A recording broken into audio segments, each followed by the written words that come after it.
रिहाई। तेरा लहू देता है गवाही, मुझ में ही तो है रिहाई। तेरा लहू, तेरा लहू देता है हमको शिफा।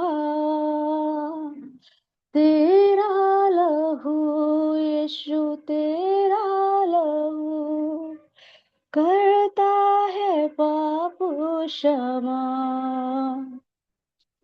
सूखे हुए तन में फूके ये जान, तेरा लहू है सबसे महान।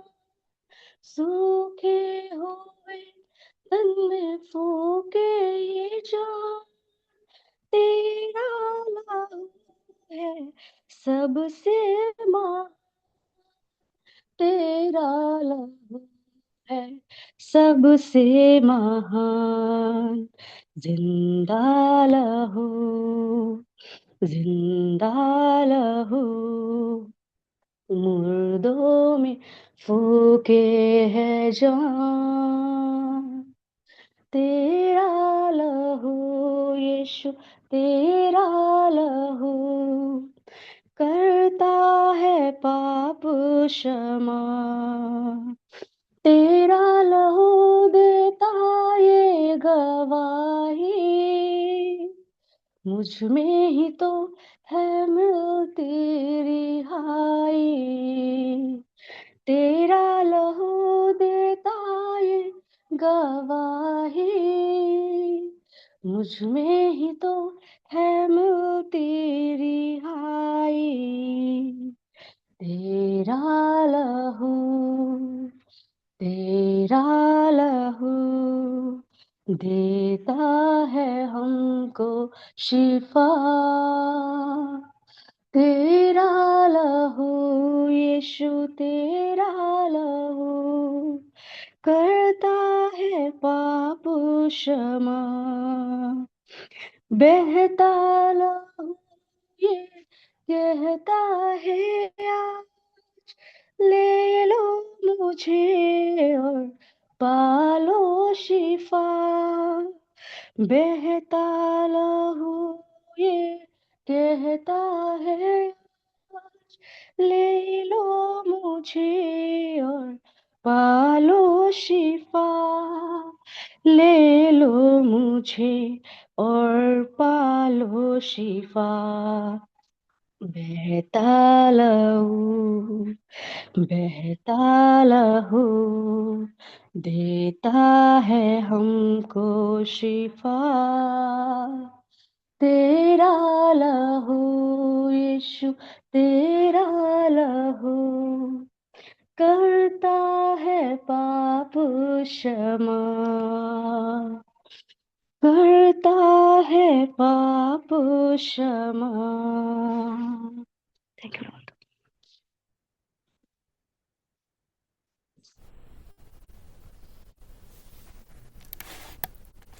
आप सभी को शालोम।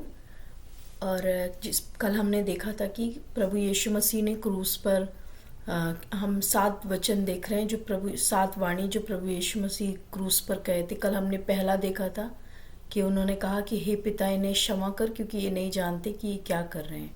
और हमने कल देखा था कि किस प्रकार उन्होंने क्रूस पर से अपने अपने जिन्होंने उनको सताया, जो लोग उन्हें सता रहे थे, जिनकी आंखें बंद थी, उनके लिए उन्होंने इंटरसेशन किया, उन्होंने मध्यस्थता की प्रार्थना की, उन्हें क्षमा मांगी। और आज हम दूसरी वाणी देखेंगे। हमारे बीच में नेहा दीदी है, और नेहा दीदी, आगे का समय मैं आपको देती हूँ। Thank you Radhna. सबको जय मसीह की। सो आज की दूसरी वाणी जानने के लिए मेरे साथ निकाल लें लूका रचित सुसमाचार, उसका 23rd चैप्टर, उसकी 43 वर्स में ये सेकेंड वाणी पाई जाती है, लेकिन हम इस पद को 39 से 43 तक पढ़ेंगे। मैं इसको आपके सम्मुख पढ़ती हूँ। लूका 23, 39 से 43। मन फिराने वाला कुकर्मी। जो कुकर्मी वहां लटकाए गए थे, उनमें से एक ने उसकी निंदा करके कहा, क्या तू मसीह नहीं? तो फिर अपने आप को और हमें बचा। इस पर दूसरे ने उससे डांट कर कहा, क्या तू परमेश्वर से भी नहीं डरता? तू भी तो वही दंड पा रहा है, और हम तो न्याय अनुसार दंड पा रहे हैं, क्योंकि हम अपने कामों का ठीक फल पा रहे हैं। पर इसने कोई अनुचित काम नहीं किया। तब उसने कहा, हे यीशु, जब तू अपने राज्य में आए तो मेरी सुधि लेना। उसने उससे कहा, मैं तुझसे सच कहता हूं कि आज ही तू मेरे साथ स्वर्ग लोक में होगा। सो हम अभी देख चुके हैं कि यीशु मसीह को अ, समय हो गया है क्रूस पर इस समय लटके हुए, और उनके आसपास उनके कुछ स्त्रियां हैं जो उनके मिनिस्ट्री में उनके साथ रही हैं, वो वहां पर क्रूस के पास हैं। उनका एक चेला जो उनसे बहुत, जिनसे यीशु मसीह बहुत प्यार करते थे, वो यीशु मसीह से बहुत प्यार करते थे, वो है। और साथ ही साथ कुछ फरीसी कुछ सोल्जर्स भी हैं, और साथ ही साथ ये दो डाकू भी हैं। और हमने पहले जब हमने देखा था यीशु मसीह को क्रूस दी गई थी, तो वहां पर हमने मत्ती में पढ़ा था कि तीन लोगों ने यीशु मसीह की निंदा करी थी। आने जाने वाले लोगों ने यीशु मसीह की निंदा करी, मजाक उड़ाया। याजक लोग जो वहां पर थे उन्होंने मजाक उड़ाया। और साथ ही साथ वहां पे ये भी लिखा है कि जो डाकू उसके साथ लटकाए गए थे उन्होंने भी उसका मजाक उड़ाया। लेकिन लूका जिस बात को रिकॉर्ड कर रहे हैं वहां पे लिखा है कि एक डाकू ने बहुत अजीब सा रिस्पॉन्ड दिया। सो हम आज इसके बिहेवियर को भी स्मरण करेंगे और यीशु मसीह को देखेंगे कि यीशु मसीह कैसे रिस्पॉन्ड करते हैं। तो पहले हमने देखा कि जो पहला वचन था वो फॉरगिवनेस का था। जब यीशु मसीह और ये डाकू लटकाए गए, तो ये डाकू भी वहां पर हैं, और यीशु मसीह ने बोला कि हे पिता, इन्हें क्षमा कर, क्योंकि ये नहीं जानते कि ये क्या करते। वो उन सभी लोगों के लिए क्षमा मांग रहे थे जिन्होंने यीशु मसीह को क्रूस दिया। और डाकू जो हैं वो भी वहां पर हैं। और मैं इस बात को सोच रही थी कि इस घड़ी के लिए कि फॉरगिवनेस यीशु मसीह मांग सके, जो उनका मकसद था। जैसे कल आराधना ने भी इस बात को बोला कि यीशु मसीह उस क्रूस पर है, बट स्टिल वो परमेश्वर के उस राज्य के लिए बहुत सचेत है। And that was a reason कि उन्होंने वो पित्त मिला हुआ दाखरस नहीं खाया, जो कि हर एक क्रूस पे चढ़ाए जाने व्यक्ति को दिया जाता था, कि वो उसका दर्द कम हो जाए, वो थोड़ा सा कहते ना उस हेज आउट हो जाए, सोचना ही समझ ना पाए कि उसके साथ क्या हो रहा है। पर यीशु मसीह ने उसको मना करा ताकि वो बिल्कुल अलर्ट रहे। वो सचेत मन, सचेत शरीर में सारा दर्द सह के, बुद्धि से सब कुछ समझ के बिल्कुल वो उस क्रूस पर रहे। और ये रीजन था कि वो क्षमा, वो अपने माइंड में अलर्ट थे, तभी वो क्षमा उनको पता था कि उन्हें क्षमा करना है। तो उन्होंने सबसे पहले क्षमा किया। और आज हम देखते हैं कि वो किस प्रकार से अलर्ट है कि जो है इस कुकर्मी के जीवन के लिए भी उन्होंने अपने पर्पस के लिए, जिसके लिए वो आए थे इस पृथ्वी पे, उन्होंने इस कुकर्मी के जीवन में भी उसको उस अथॉरिटी के साथ बोला कि आज ही तुम मेरे साथ स्वर्ग लोक में होगा। सो ये यीशु मसीह को हम देख रहे हैं। और उससे भी ब्यूटीफुल बात ये है कि यीशु मसीह जो क्रूस पर कर रहे हैं, उससे वहां पे भी the end of end times में भी यीशु मसीह कुछ घंटों के बाद अपने प्राण को त्याग देंगे, लेकिन उस एंड ऑफ एंड टाइम्स में भी वो अपने जीवन से एक, हम देखते हैं क्रूस पे लटके हुए व्यक्ति का जीवन बदल जाता है यीशु मसीह को देखकर। तो हम जब इस मन फिराने वाले कुकर्मी को देखते हैं, तो हम उसके बिहेवियर में एक चेंज देखते हैं। मत्ती 27 उसका 44 रिकॉर्ड करता है कि दोनों डाकुओं ने उसकी निंदा करी। परंतु ऐसा क्या हुआ कि एक डाकू, जो अभी हमने पढ़ा, वो वहां पे कह रहा है कि दूसरे डाकू को वो रिब्यूक कर रहा है, डांट रहा है। तो अगर हम मनन करें तो ये दोनों डाकुओं ने सुना कि यीशु मसीह ने माफ किया किनको, जिन्होंने उसके साथ गलत काम किया। तो एक डाकू तो कहता है कि यदि तू जो है, क्या तू मसीह नहीं? तो फिर अपने आप को और हमें बचा। पर 40th वर्स में हम इस डाकू को देखते हैं।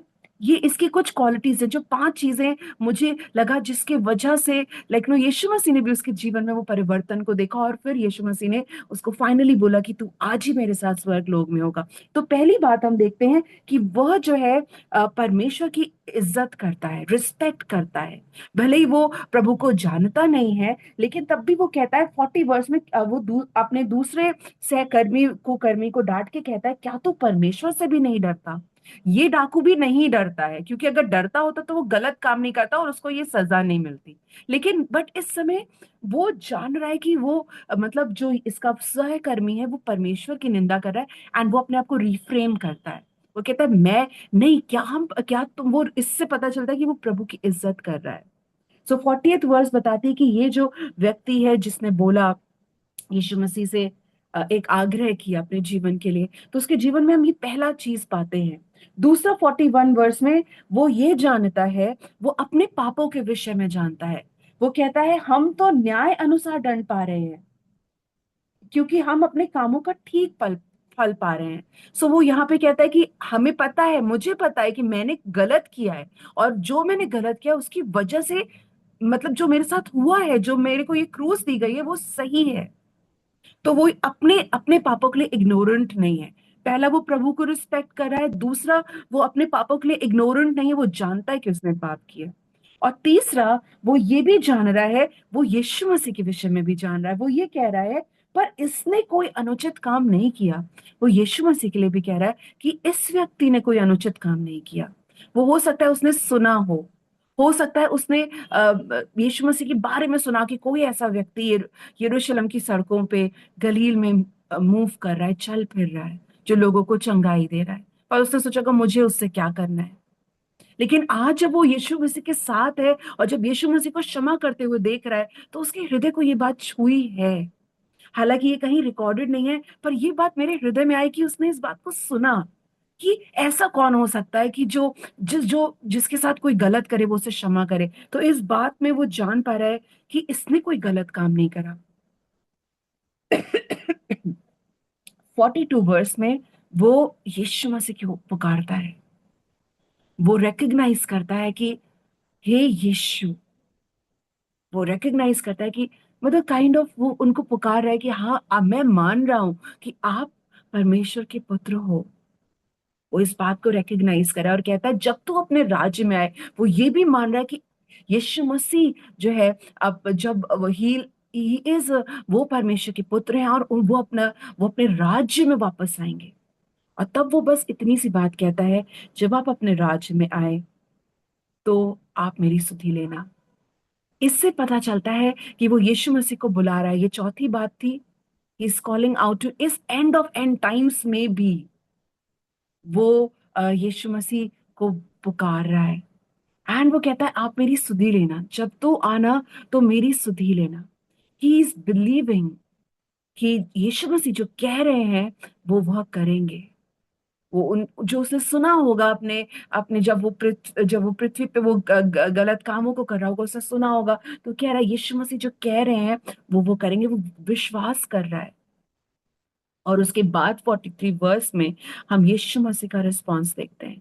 तो पहला रिस्पॉन्स, पहला जो वाणी था वो फॉरगिवनेस का था। दूसरी वाणी था वो सैल्वेशन, वो उद्धार का है। और वो कहता है मैं तुझसे सच कहता हूं कि आज ही तू मेरे साथ स्वर्गलोक में होगा। और हम ये दोनों चीजें देख रहे हैं, ये दोनों बातें प्रभु ने क्रूस पर से लोगों के जो उनके आसपास है उनके लिए करी। पहला, माफी करा जो लोग आसपास है। दूसरा, ये जो कुकर्मी व्यक्ति उसके साथ क्रूस पर चढ़ाया गया, जिसने बोला कि तू मुझे स्मरण करना, तो प्रभु उसको भी कह रहे हैं कि तू आज ही मेरे साथ स्वर्गलोक में होगा। और यीशु मसीह ने उसे अश्योर कर दिया कि तुम्हारा जो जीवन है वो मेरे साथ तुम्हारी मृत्यु के बाद सिक्योर्ड है। ये थीफ ने बोला, ये 5 बातें हमने इस क्रिमिनल में देख ली, इस कुकर्मी व्यक्ति में देख ली। थीफ ने सिर्फ, चोर ने सिर्फ इतना ही बोला था, डाकू ने इतना बोला था, मेरी सुधि लेना। लेकिन यीशु मसीह उससे कह रहे हैं तू आज ही मेरे साथ स्वर्ग, you will be with me. सिर्फ उसको बोला था सुधि लेना। कुकर्मी ने बोला सिर्फ तो मुझे स्मरण रखना। और यीशु मसीह ने उसको कहा कि no, you will be with me आज ही, टुडे। जब मैं इस पर मनन कर रही थी कल, तो मुझे एक पैराबल याद आया जो हम लोग ने बीते दिनों में मत्ती से पढ़ा है। वो है दाख की बारी के मजदूर, जहाँ पे हम देखते हैं कि जो गृह स्वामी है वो अपने बारी में काम करने के लिए कुछ मजदूरों को अलग अलग समय पे चुनता है। एक को सुबह चुनता है और सबको बोलता है कि 1 दिनार दूंगा। सुबह वाले को चुनता है, कहता है 1 दिनार दूंगा, तुम काम करना। सुबह वाला सुबह वाले को भी 1 दिनार। दूसरे जाता है, फिर दोपहर में चुनता है, और फिर जाता है, फिर शाम को बहुत ही क्लोज टाइम पे जब खत्म होने वाला होता है कार्य, तब चुनता है। और सबको एक एक दिनार। और जब देने का समय आता है तो सबको वो एक एक दिनार देता है। तो जो पहले सुबह से काम कर रहे थे वो कहते हैं कि हम तो सुबह से काम कर रहे हैं, हमको 1 ही दिनार मिलेगा, ये तो अभी आए, इनको भी 1 दिनार। तो मत्ती 20 उसका 14th वर्स इस बात को रिकॉर्ड करता है। गृह स्वामी कहता है, मेरी इच्छा ये है कि जितना तुझे दूं उतना ही इस पहले को भी दूं। सो कई बार जब हम इस क्रिमिनल, इस डाकू के विषय में पढ़ते हैं तो कहते हैं, हम लोग कहते हैं वाओ, एकदम लास्ट मोमेंट पे ये स्वर्ग लोक के इसको प्रॉमिस मिल गया। जिंदगी भर इसने जो है गलत कार्य किए, और लास्ट मोमेंट पे जाके इसने यीशु मसीह को रिकग्नाइज करा और यीशु मसीह ने उसको स्वर्ग लोक में अपने साथ ले लिया। तो कई बार हमारे जहन में ऐसा आता है, हम बोलते नहीं है, बहुत नॉर्मल है। जो उस मॉर्निंग से काम कर रहे थे, तो थोड़ा सा लगता है अनफेयर है। लेकिन प्रभु का वचन बताता है कि सैल्वेशन, उद्धार कमाया नहीं जाता, ये प्रभु का दान है। We cannot earn it. हम अपने कामों से इसको नहीं अर्न कर सकते कि प्रभु हमने इतने सालों से ये किया है, तो हमें तो बेटर मिलना चाहिए।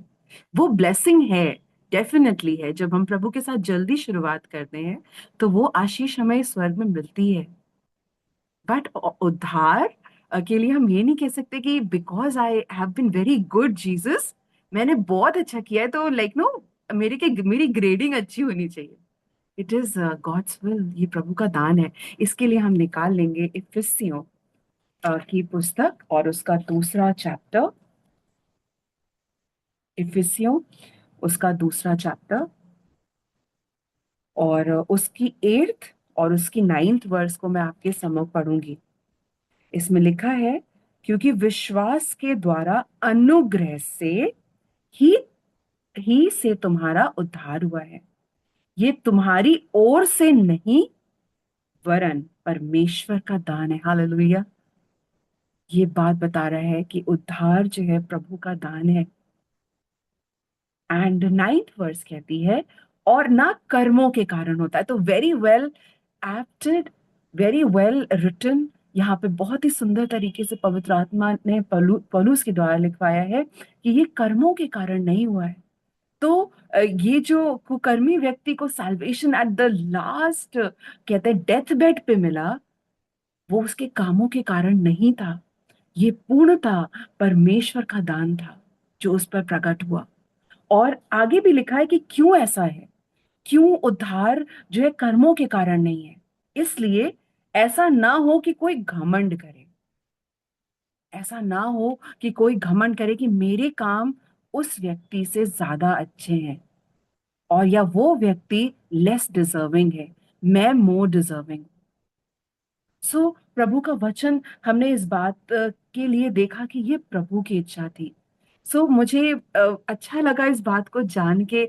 और जिस तरीके से ये पैराबल जिस तरीके से कंपेयर कर रहा है, और ये पैराबल, प्रभु ने, ये पैराबल था, ये एक दृष्टांत था जो मत्ती में यीशु मसीह सुना रहे हैं। और जो अभी हम लूका में देख रहे हैं, ये प्रभु कर रहे हैं। कि वहां पे उन्होंने बताया कि प्रभु का राज्य कैसा है, कि उद्धार एक दान है। प्रभु के राज्य में उद्धार पाना जो है आपके कर्मों पे डिपेंड नहीं करता। नो मैटर आप किस आर में ज्वाइन करते हो, प्रभु आपको ले लेते हैं, प्रभु आपको ग्रहण कर लेते हैं। ये प्रभु ने बताया था मत्ती में। लेकिन लूका में प्रभु ने इस कुकर्मी को स्वर्ग के राज्य में ले लिया, बोल दिया कि तू आज ही मेरे साथ स्वर्ग लोक में होगा। प्रभु ने इस चीज को प्रकट कर दिया। एक्चुअली उन्होंने करके दिखा दिया। सो हम प्रभु को इन बातों के लिए धन्यवाद देंगे। और ये एक बहुत ही धन्य आशा है सभी लोगों के लिए जिन्होंने दुनिया में जिन्होंने अभी तक ग्रहण नहीं करा, लास्ट मोमेंट पे भी प्रभु ने ग्रहण प्रभु ने ले लेंगे। क्योंकि हम इफिसियों की पुस्तक इस बात को बताती है कि ये एक दान है, ये हमारी ओर से नहीं है, ये हमारे कार्यों पे डिपेंड नहीं करता। सो हम यीशु मसीह को अगर स्मरण करें थोड़ी देर के लिए कि इस बात को बोलने के लिए भी, क्योंकि सांस लेना वॉज वेरी डिफिकल्ट। जब हम लोग पढ़ रहे थे क्रूज पे, जब वो चढ़ाए गए थे, उनको सांस लेने के लिए भी अपने शरीर को ऊपर पुश करना पड़ा था, और जिसकी वजह से उनके हाथों में और पैरों में उतना ही दर्द हो रहा था। एक एक सांस के लिए यीशु मसीह स्ट्रगल कर रहे थे। लेकिन प्रभु के राज्य के लिए he said this whole statement, उन्होंने पहली वाणी बोली जिसमें हम विश्वास करते कि हम महसूस कर सकते कि प्रभु को बहुत कष्ट हुआ होगा। लेकिन वो प्रभु के राज्य की बात थी, वो क्षमा की बात थी, क्योंकि प्रभु का राज्य क्षमा का है, प्रभु का राज्य उद्धार का है। और प्रभु ने इस व्यक्ति के लिए भी इस बात को बोला। उनके लिए डिफिकल्ट था, एक सांस लेना भी मुश्किल था, लेकिन उन्होंने इस बात को उसे अश्योरेंस किया, उसे अश्योर किया कि तू आज ही मेरे साथ स्वर्ग लोक में होगा। सो हम प्रभु को इस बात के लिए धन्यवाद देंगे कि प्रभु ने अपने आप को बिल्कुल शून्य किया, बिल्कुल शून्य किया, अपने आप के बारे में बिल्कुल भी नहीं सोचा। अपनी कठिनाई, अपना दर्द सब अलग करके यीशु मसीह जो है वहां पे क्रूस पर से क्षमा, क्रूस पर से उद्धार की घोषणा कर रहे हैं। सो हम प्रभु का धन्यवाद देंगे। और ऐसे टफ टाइम्स में यदि हम आए, हम क्रूस तो कभी भी जिंदगी में नहीं उठा सकते, लेकिन अगर हम टफ टाइम में हैं तो हम क्षमा में बने रहें। और जो भी उस समय भी अपने पे फोकस ना करके, हमारे पास अगर कोई प्रभु के बारे में जानता है, आता है, तो हम उसको बोल सकते हैं कि यीशु मसीह में ही उद्धार है। सो हम उस समय भी प्रभु के राज्य के लिए सचेत रहें, अपनी परेशानियों में लॉस ना हो जाए। सो हम प्रभु को धन्यवाद देंगे आज के वचन के लिए। आराधना हम आगे का समय आपको देंगे।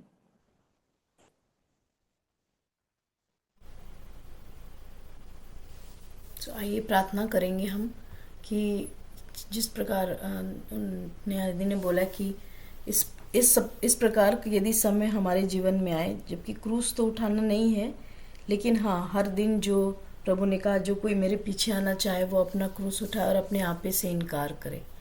तो ये ऐसे समय में भी हम क्षमा करना याद रखें। ऐसे समय में भी हम याद रखें कि हमें दूसरों को क्षमा करना, दूसरों के लिए प्रार्थना करना है, और स्वर्ग के राज्य के प्रति अपने हमें सचेत रहना है। तो आइए हम सब मिलकर प्रार्थना करें और प्रभु से अनुग्रह मांगे कि प्रभु, हाँ, सच में हमारे कठिन समय में भी हमारे कॉन्शियस में ये रहे कि आपने हमें किस बुलाहट से बुलाया है और किस प्रकार ये स्वर्ग का राज्य इस पृथ्वी पर हमारे जीवनों के द्वारा हम स्थापित कर सकते हैं और आपकी इच्छा पूरी करें। प्रभु, हम आपको धन्यवाद देते हैं आज की सुबह के लिए प्रभु, और हम आपके पास आते हैं परमेश्वर। हम सब जितने लोग यहाँ पर हैं प्रभु, हम अपने आप को प्रभु होली स्पिरिट आपके हाथों में सरेंडर करते हैं। हम हर एक प्रकार से प्रभु जी, चाहे कोई सी भी परिस्थिति में यदि हम में से कोई होकर जा रहा है प्रभु, या आने वाले समय भी बहुत कठिन है परमेश्वर, हम जानते हैं परमेश्वर, आपका वचन ऐसा बताता है।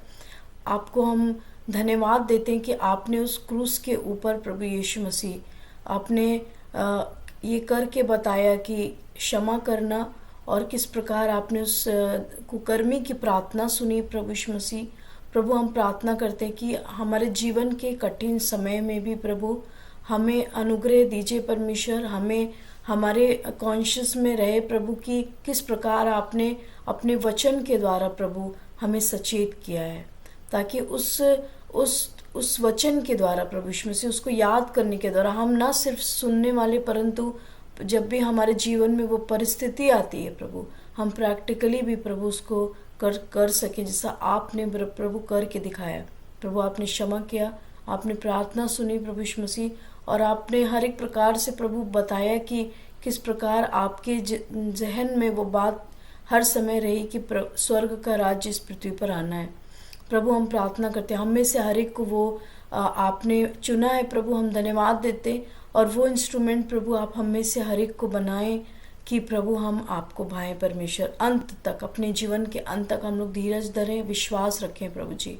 हम धन्यवाद देते हैं प्रभु इस समय के लिए प्रभु जी, और आज की सुबह के लिए प्रभु हम प्रार्थना करते हैं परमेश्वर कि सच में प्रभु हम में से हर एक प्रभु जो यहाँ पर हैं प्रभु, वो इंस्ट्रूमेंट बने प्रभु, ताकि आपका राज्य हम में से हर एक के द्वारा इस पृथ्वी पर आए, हमारे परिवार में आए प्रभु जी, हमारे कलीसियाओं में आए और हमारे देश में आए परमेश्वर, क्योंकि आपकी यही इच्छा है। हम धन्यवाद देते हैं और हम सब मिलकर विशेष रूप से अंकल के लिए भी प्रार्थना करते हैं। उनको हम आपकी हीलिंग से ब्लेस करते हैं परमेश्वर, आपकी चंगाई उनके जीवन में प्रभु जी फ्लो कर सके, हर एक प्रकार से सारी दुर्बलता निर्बलता यीशु मसीह के नाम से जाती रहे। हम आंटी को भी आपके हाथों में देते हैं, उनके लिए भी हम अच्छे सेहत के लिए प्रार्थना करते हैं परमेश्वर, पूरे परिवार में प्रभु जी, हर एक के लिए प्रभु जी, अर्पण भैया के लिए, आंटी के लिए, अंकल के लिए, और जो भी परमेश्वर साथ में लोग हैं प्रभु, हर एक को हम आपके हाथ में देते हैं। इन समय में भी प्रभु हमें आपसे विनती करते हैं प्रभु कि आप हर एक आवश्यकता को पूरा करें, चंगा करें प्रभु, अनुग्रह दें परमेश्वर। सारा आदर महिमा हम आपको देते हैं प्रभु यीशु, आपके नाम से मांगते हैं, आमीन। जो सबको जय मसीह की। अब फिर हम कल मिलेंगे सुबह। जय मसीह की सबको। जय जय मसीह। मसीह की जय सबको। मसीह की, जय मसीह और की, आशीष से जय आराधना। मसीह की। नेहा सिस्टर थैंक यू, प्रभु बहुत आशीष दे आपको और आराधना बहन को, सब सिस्टर को थैंक यू। जय मसीह। आराधना आराधना करने को परमेश्वर बहुत बढ़ाता जाए। जवान बच्चों को जब देखते हैं सबको ना, जय मसीह अच्छे की। लगते हैं। जैम से जैम से सबको जय मसीह की सबको। जय मसीह की, जय मसीह की जय सबको, मसीह की सबको। जय मसीह जय की, मसीह की सबको। Praise the Lord.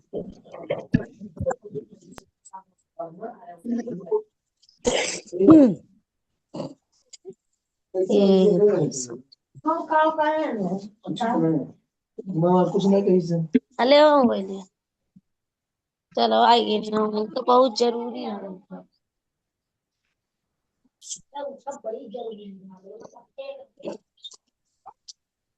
किशन आए जिनका हो,